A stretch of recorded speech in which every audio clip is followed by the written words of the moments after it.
Erik ten Hag quite clearly likes Andre Onana. There's a reason he worked with him at Ajax and again has now signed him for Manchester United. He's clearly a big fan of him as a player.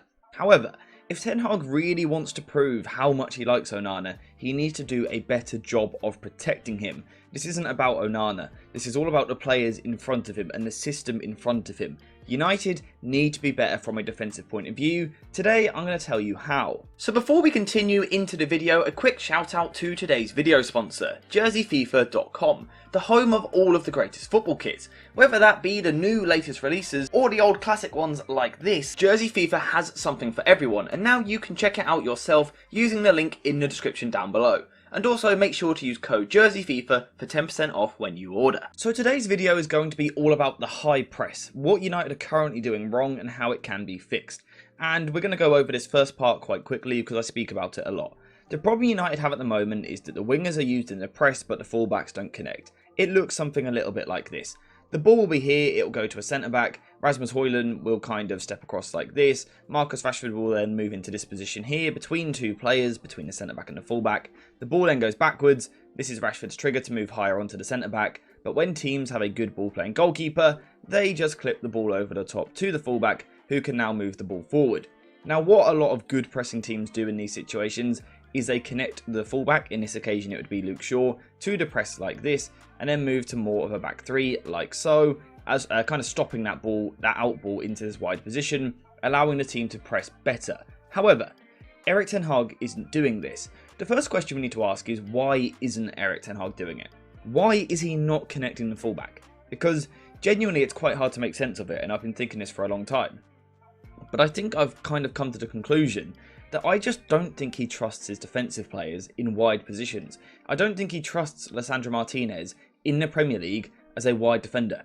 I just don't think he trusts him in that position in isolated scenarios. I don't think he likes him in that position, so he doesn't connect Luke Shaw to the press. It's the same on the other side as well. So when Antony gets drawn into the press like this, it's why Aaron Wan-Bissaka, in my opinion, I think, doesn't get connected to the press. Because if he does, Raphael Varane has to come defend out wide, and as we know, kind of in the latter stages of his career, Raphael Varane is not a very good wide one versus one defender. So Erik ten Hag isn't connecting his fullbacks to the press, and I think the reason is because he doesn't trust his defenders. But this is clearly leaving United with a problem, which we can check out using Once Video Analyzer Pro. Really good video analysis software, which you can check out using the link in the description down below. I use it all the time. We can go back to the Wolves game here though. This is 21 minutes into the season, and I want you to look at the clock. 21:35, remember that. So what we can see here is that Rashford is tied up on one centre-back, and Antony is coming inside from the right wing position to go on the other centre-back as the ball goes back to Sarr.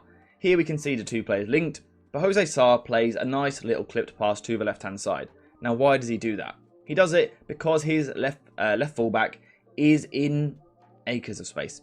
There's no one anywhere near him. Typically, you might expect this to be Antony's man, but Antony is much higher up the pitch on the centre-back. Therefore, normally you would then expect Aaron Wan-Bissaka to come out, but United don't do that. They don't connect the press in that way. As a result, Aït-Nouri can get the ball down, carry the ball forward. We can see Aaron Wan-Bissaka in this position here, not connected to the press, instead defending deeper, and he gets pulled into a situation he doesn't want to be in. He's dealing with two players at once, which is very difficult to do. The ball gets played down the outside, and Wolves are in the final third in a really promising position. Look at the clock, 21:44. You guys can't see the clock, I just realised. So it's 21:35 at the start of this move, it's now 21:44. So that's in 9 seconds, Wolves have gone from a position back here somewhere, all the way back here at 21:35, the ball is back here, and by 21:44 I've got it into the final third. And that's because the press isn't connected. Now, as a result, I have repeatedly said on the channel, United need to change it. United need to connect the fullback to the press. But the man on screen here, Erik ten Hag, does not seem to want to do that. So we need to find a different solution. Fortunately, I think I have one. Now, this might sound a little bit daft, but please just hear me out. I'm not losing my mind. There's a genuine solution here. The solution to United's press not working is to not press. United need to stop pressing so high up the pitch, because they're doing this thing at the moment where they're just being caught out in the middle of nowhere. The forwards are pressing high, but the defence isn't. It leaves the gap in the middle of the pitch far too open. So United are doing something at the moment where they're half pressing, half not. and I've been saying it for weeks, I've been saying it for months, I've been saying it since last season, either commit to the press or stop doing it. Don't do this in-between thing. Now it's time, I think, that United stop with the press and change shape a little bit in these positions. I think United need to go to more of a 4-4-2 mid-block out of possession, which looks something like this. So let's say we're going to go for Casemiro and Mason Mount as our two midfielders, go for a front two, and have our wingers a little bit deeper than they are at the moment, ready for the fullbacks when they come forward, like so. Now, there is an argument to be made that Marcus Rashford is not ideal for this wide position here, so you could make the argument that it is worthwhile moving Bruno Fernandes out of possession to the left-hand side. Maybe you do it in possession as well. Swap him and Mason Mount. Maybe you do something like that. We can discuss that in another video. But I like the idea of moving out of possession to more of a 4-4-2 shape like this and not applying pressure on the first line. I don't think it's needed. United aren't doing it very well. Stop doing it. Abandon it.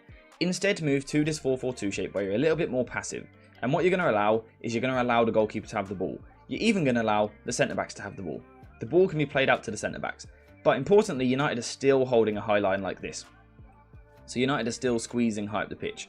Now the reason that you can do this, not put too much pressure on the ball but still play over high line, is because you have such a good sweeper keeper in Andre Onana behind them. So I want him in a nice proactive position. Now of course, this isn't the perfect presentation of it. The defence would actually be much higher than this, but just so it isn't too crowded for you guys, I'm going to keep it spaced out. But imagine this defensive line is still much higher, squeezed really high up the pitch, in a 4-4-2 shape, like so. Now, why are we doing this? Well, we're doing this because it allows United to tie up the wide positions in the two fullbacks, who were previously open by using the two wingers, but we also aren't asking these two centre-backs to be drawn into positions where Erik ten Hag doesn't trust him, because the fullbacks are still deep, tying up the opposition's wingers, but whilst still tying up the opposition's fullback with our wide players. Now, you might think if we've addressed the issue out wide, potentially that's going to leave problems in the middle of the pitch, but not if you use a front two of Marcus Rashford and Rasmus Højlund, and use them in a piston press. Now importantly, I want United to draw the opposition onto them. Pressing all the way up the pitch as high as the goalkeeper is going to leave United getting outnumbered. Wait for the ball to come a little bit further forward. From here, use your two strikers on the pivot like this, and from here we now piston press. So in this scenario, it's against a 4-3-3 shape. We will also look at the 4-2-3-1 in just a second. But bear with me here. United in a 4-4-2 up against a 4-3-3. Now we can see this centre-back on the ball doesn't really have a passing option. There's no one he can pass to. His striker is marked by two centre-backs, his wingers are marked by full-backs, his own full-backs are marked by the Manchester United wingers, his two central midfielders here are marked by Casemiro and Mason Mount, and his pivot is being covered. Now also, his other centre-back will also kind of be covered as well. It works a little bit like this. You use the piston press. So when this player here has the ball, Marcus Rashford steps out, Rasmus Højlund ties up the pivot. It's pistoned. Now it means that the only option for this player on the ball is to play across, is to play sideways. Now we see the piston, because it goes from this to this, and it works like that constantly. So now Rasmus Højlund steps out and Marcus Rashford drops in. Again, if the ball goes back across, Marcus Rashford steps out, Rasmus Højlund drops in. It allows United to be much more compact and not opening up, they're not leaving spaces for the opposition. Currently, like I said, the forward line presses, the back line drops off, the midfield is massively open. It's why we've seen Casemiro overrun so much, because he's just being abandoned in the middle of the park, as are Bruno Fernandes and Mason Mount. I think moving to a 4-4-2 shape like this actually goes a long way to addressing it. Now importantly, this structure does still allow United at times to be aggressive if they want to. They can use certain little passes as a pressing trap. For example, when the ball goes back here, if United want to, they can use this as the chance to be aggressive. Rasmus Højlund could step higher up, Casemiro could step higher up, Lisandro Martinez steps higher up, and now Rafael Varane is our solo defender kind of here, with the fullbacks tucking in as well. This could be a way in which United are initially passive in a 4-4-2, but then jump out, apply pressure and win the ball back higher up the pitch. Like I've said, it also works up against a 4-2-3-1 as well. So let's put United back in their 4-4-2 shape like this, and move the opposition. So this now looks more like a 4-2-3-1 shape, a little bit like this. Now again, imagine the pitch is much more squeezed. Imagine United higher up the pitch. Again, I can't do it for presentation reasons, but imagine it's a little bit like this. United are now in a 4-4-2. Now the worry here is that the opposition once again have three midfielders up against just the two United players in the middle of the park. However, if Marcus Rashford and Rasmus Højlund drop a little bit deeper onto the double pivot, you go a long way to addressing that. Now, because there's four players now in this deep build-up phase rather than three for the opposition, the piston press it isn't going to work. There's too many players, so it's very difficult to do it. So instead, when it's like this, United actually just need to relax and let the opposition have the ball a little bit. Because still, these centre-backs are limited as to where they can go. They can't go into their double pivot here because they are both being marked by the two United strikers. They can't go wide to their fullbacks because the Manchester United wingers are there. They can't go wide to the wingers because the Manchester United fullbacks are there. And they can't go long to their striker because the two centre-backs are there. With Lisandro Martinez being nice and tight and aggressive, Rafael Varane playing as more of a cover defender. It leaves the opposition with really limited options on what they can do. And what this does, importantly for United, is it just condenses the whole pitch. It's a way of connecting the whole team as a defensive unit, rather than what they're doing at the moment, where it feels like individuals pressing, individuals dropping off, again, opening up that massive gap in the middle of the pitch. This structure doesn't allow that gap to open up because you're not opening up yourself. You're staying quite compact in a 4-4-2, and I also think it suits a lot of the individuals as well. Marcus Rashford, if asked to defend as a left winger, isn't the best. He doesn't have the work rate to track back. However, as a striker in the middle where he's just kind of blocking a pass, there's much less work for him to do. It also stops Bruno Fernandes being in the middle of the pitch where he's far too aggressive. He pounces too much and gets caught out. Out wide, he's in a better position to deal with that. It suits the fullbacks because they're not being asked to tie up too high up the pitch. They're just dealing with 1-versus-1 situations. And it also suits the centre-backs because they're not being dragged out of position. Now, of course, individually, the players still need to perform better, because largely this is still a man-to-man press. The players individually have to do better in those duels. Casemiro needs to be way less aggressive at times, Bruno Fernandes the same, but Marcus Rashford, for example, probably needs to be a little bit more aggressive, more assertive, and more front-footed. Now, once again, if United want to play in that way, they can use certain passes as the pressing trigger. I'm not talking about United parking the bus and sacrificing possession for 90 minutes, because that's not what Ten Hag wants. What I'm talking about is being compact and using triggers to go press the ball, not doing it constantly. So for example, once again, you could use the pressing trigger of the ball going backwards to the centre-back, or perhaps from a full-back to a centre-back. You could use this as the trigger for Rashford to step up higher, Rasmus Højlund to do the same, the two midfielders to join in following a double pivot, and again Lisandro Martinez being nice and aggressive on this 10 here, with Rafael Varane tying up the striker. This is a way in which United can defend in a compact shape in their 4-4-2, but still have pressing traps to go win the ball back nice and high, so Erik ten Hag can have his side being what he wants it to be, the best transitioning team in the world. This gives United the potential to be really dangerous in transition without being caught out at the back themselves. If United do this, I think it would have a huge knock-on effect over the rest of the team. Casemiro would have far less ground to cover. He would be being pulled out far less. He wouldn't have as many different positions where he's trying to put out fires all over the pitch. He can be a bit more compact in the centre.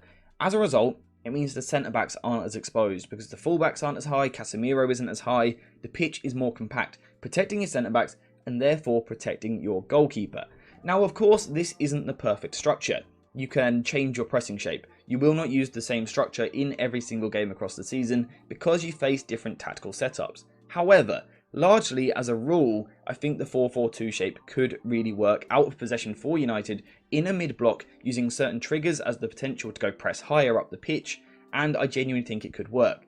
Now, some people might question it because the 4-4-2 feels like a slightly outdated formation at times. However, this is actually a very, very similar structure to what Manchester City use, and I mean, they're the best team in the world, so it's not a bad sort of structure to try and replicate. Now again, it's not the exact same because United have very different individuals, but I think the 4-4-2 shape can work, but let me know what you think in the comments down below. Do you think this is the best way to address the pressing problems? For me, I would still like to see the fullback connected to the press, but I just don't think Erik ten Hag will do it because he doesn't trust his centre-backs. So perhaps this is a better stop-gap option, the 4-4-2 mid-block to stop United leaking goals. But again, let me know what you think in the comments down below, because apart from that, I am finished for today. So thank you guys for watching, I hope you have enjoyed it, and as always, I'll see you in the next one.